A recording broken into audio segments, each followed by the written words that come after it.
A day in my life as a morena ng Antogas. Good morning.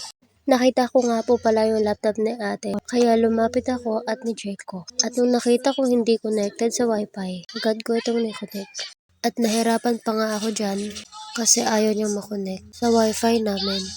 At tinanong ko si ate kung bakit ayaw niyang makonect sa wifi. At ang sabi naman ng ate, nasira daw ito.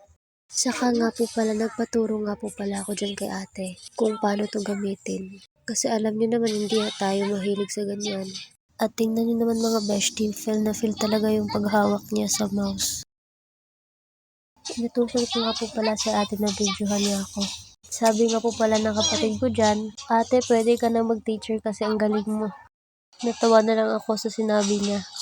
So, andito nga po pala yung mga kapatid ng papa ko. Andito nga po pala yung mama ng papa ko at kapatid ng papa ko. Gusto daw nila kumain ng saging kaya nilutuan sila ng mama.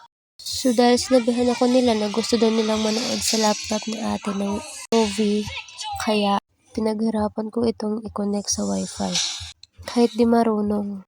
At nainis na nga ako dyan kasi ayaw pa rin gumana. Pagpasensyahan nyo na po yung boses ko kasi sinisipon pa po ako. So, luto na po yung saging, hindi ko na po ipapakita sa inyo. So, gusto ko na talagang manood ng movie dyan pero ayaw talaga gumana ng laptop. Naisipan ko tuloy na gusto ko nang itigil. So, ito nga po pala yung ate ko, yung may-ari ng laptop.